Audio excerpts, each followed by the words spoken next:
Well, hello there, people of the internet. This is a quick follow-up to the workflow tutorial that we put out last week featuring Feltland, an all-original AI animation series for kids where we took a deep dive on all of the tools and hardware and techniques that went into creating it. If you haven't seen the original tutorial video, I do recommend you go check it out, not only because there's a lot of really good information in there, but also because this Q&A follow-up will probably make a lot more sense. There's a link in the description. Also, while you're there, please go check out Feltland. It's an amazing show. But without further ado, let's get into it.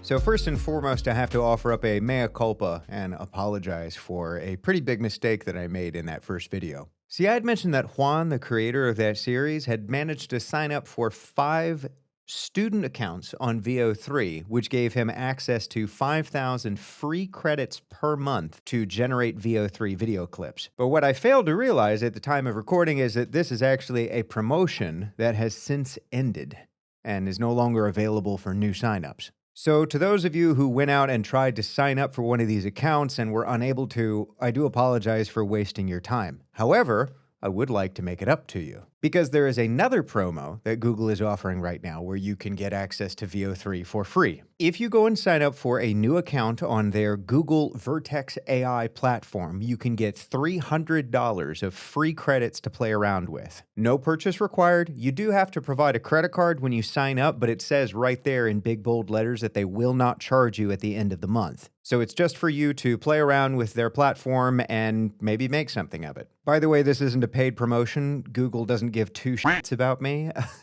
It's just that somebody in the comments for the last video pointed out this promotion, and I figured I would pass it along to you. I have signed up for one of these accounts myself, and so has Juan. We can both confirm that this is legit, but neither of us have played around with the Vertex AI platform yet, so we can't really vouch for it.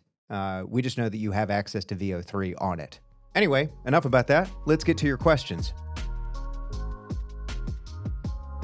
User Dingo's Move asked a series of really fantastic questions, so I figured I would try to tackle them really quickly up front. First of all, were there any visual artifacts that had to be cleaned up by hand after the final upscale in Topaz? No, the simple answer is no. What you see in the finished video is the final product after it was passed through Topaz. There was nothing else that needed to be done after that, other than editing and assembling everything in DaVinci. That was the only other step. Now, that isn't to say that there aren't artifacts or, AI weirdness in the video, but it's just Topaz didn't cause any of those things. If there were issues, then they were issues with the images or video clips that were fed into Topaz. What was the overall production time for the video? How long did it take to make from start to finish? Unfortunately, Juan was working on multiple projects simultaneously when he made this video in particular, so it's kind of hard to give an exact time frame, but his best estimate is that it took him about 6 or 7 days of work at about 6 hours a day. So right around 40 hours in total for this one video. According to Juan, the overwhelming majority of this time was spent in the initial first frame image generation in Sora and Insmind. Apparently, it took him quite a while to get all of the starting images generated correctly and without issues, and to make sure that they were all consistent and coherent with each other. Once he had these starting images, the rest of the production process was much smoother and faster, especially because he chose to work with non-human characters with relatively simple designs, and because none of the characters spoke to each other, which really eliminates a lot of the issues that AI video tends to have. Also, now that he has a consistent workflow down, I would bet that he would be able to put out a video like this in like 3 to 5 days of 6 hours a day. So significantly faster than this original video. What lessons have you learned to make your workflow more consistent and proficient? The best thing you can do as an AI video creator is to not try to get one tool to do everything. Don't use Veo for everything. Don't use Midjourney for everything. Figure out the strengths and weaknesses of each tool. Use the strengths and avoid the weaknesses. And again, as a reminder, Juan used Veo 3 for all of the clips that required native speech, Midjourney for the clips that required longer panning shots with characters coming and going, and Kling for all of the shots that required special effects. Hopefully someday we will have one tool that can do all of these things reasonably well. But for right now, the people who will dominate the AI video space are the ones that are able to use a bunch of different tools together efficiently. Why did Juan use a local upscaling tool and not a cloud-based one? Well, as it turns out, Juan already had that high-end GPU from a few years ago. And so when it came time to do this project, he ran the numbers and he figured it would just make more sense to do one large upfront purchase rather than an ongoing subscription to effectively rent somebody else's GPU. Now, if you don't already have a GPU, like a 3090 or better, it might make more sense to use a cloud-based upscaler. And by the way, big shout out to user Dingo's Move for asking so many excellent questions. Really appreciate you. Thank you. Up next, user Gaming Gibberish asks about the specific parameters for the Rhea model upscaler in Topaz.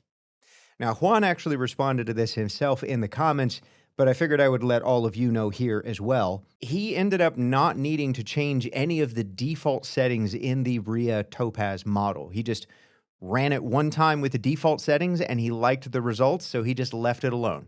So, sorry if that's not more helpful, but you know, if the tool does a good enough job on its own, you know, why fix it if it's not broken, right?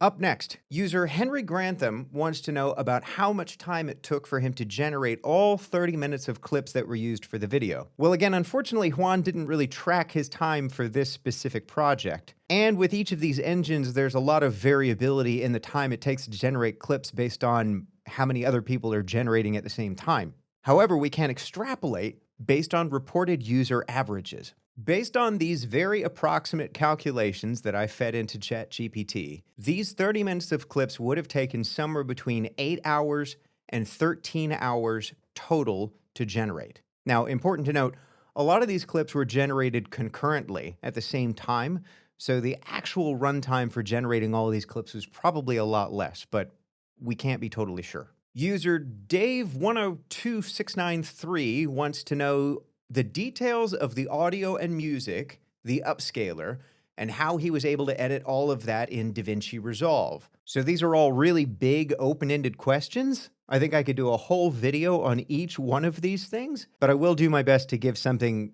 pretty quick and concise here. In regards to the audio design, all of the music was generated in Suno, and according to Juan, this was by far the easiest part of the entire production process. Suno is extremely inexpensive. For $10, you get enough credits to generate 500 songs, which is way more than enough for most people, and certainly more than what Juan required. Juan said that the most difficult part of this process in particular was just listening to the sheer volume of music clips that he was able to generate with just a few clicks. One thing he does say is that he recommends using the Suno Persona feature, which allows you to save a vocalist that you like once you find one that's been randomly generated, so that you can continue using the same vocal tone and tenor in future clips, and it doesn't randomize it every time. He said that saved him a lot of time. Once he found a female vocalist that he liked, he was able to keep her in all of the subsequent clips, and then he just had to get the instruments right. So that saved him a lot of time. By the way, while we're on the subject of music, Juan has released theme songs for Feltland, both in English and in Portuguese, which is his native language. I personally like the Portuguese version more. I'll break off a little piece for you right here. Em cada cor, Feltland é poesia, é textura aqui da flor, tudo ali pulsa e encanta, cada canto é emoção, é carinho em cada manta, é amor costurado em canção. I've been jamming to that all morning while I wrote the script for this video. Anyway, go check it out. I'll put a link in the description. And while you're there, just check out all of his videos because they're all quite good. Anyway, sorry, Dave, back to your questions. We've already talked about the upscaler. How was he able to edit all of that in DaVinci Resolve? So DaVinci is a huge topic. I've never used it personally, but from what I understand, if you know how to use Premiere, it is very easy to pick up. I'll have to get back to you on that. We could do a whole video about that probably, but I don't know enough about it yet to talk about it. For our final question, I will need to put on some more appropriate headwear, if you'll just give me a second.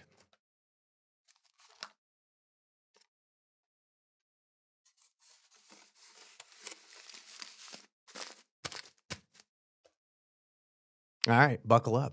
Juan doesn't even exist. You made that video yourself. Admit it. No, Juan is a real human being. He lives in Brazil. He's a lovely person. He was a fan of my videos. He proposed that we collaborate together. If you go back and look in my videos, you can see he's been commenting for a while now. We've only really communicated via WhatsApp and email, but beyond that, if I were capable of creating something like this, why would I not just take credit for it? Like, what exactly would that gain me? That would be a pretty weird thing to do, don't you think? I don't even know how I could possibly convince you that he's a real person, but I also don't really care enough to try, so I'm not going to. If it makes my videos more entertaining for you to believe that I invented Juan, then sure, I guess. Yes, I am Juan. Juan is me. Anyway, that's enough of that. Anyway, guys, that's it for this video. By the way, big thanks to everyone who submitted their original AI video creations for me to review. I got a lot of submissions. I'm still sorting through everything, and I do plan on reaching out to everyone who submitted something, but I wanted to make sure that I do Juan's work justice first. I don't know if you could tell, but I really prefer to do a very thorough job of reviewing video before I move on to the next thing.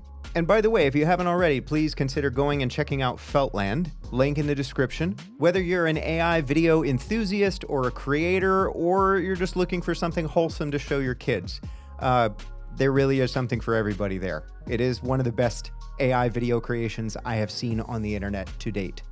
And especially by somebody who is brand new at creating this kind of stuff. Definitely worth checking out, and I do highly recommend it. Please do like and subscribe. I know everyone tells you to do that, but it's only because it really does help quite a bit. Thanks again, everybody, and I'll see you all next time. And no, I didn't make that for this video. I always have one of these laying around just in case, you know, the government's listening in.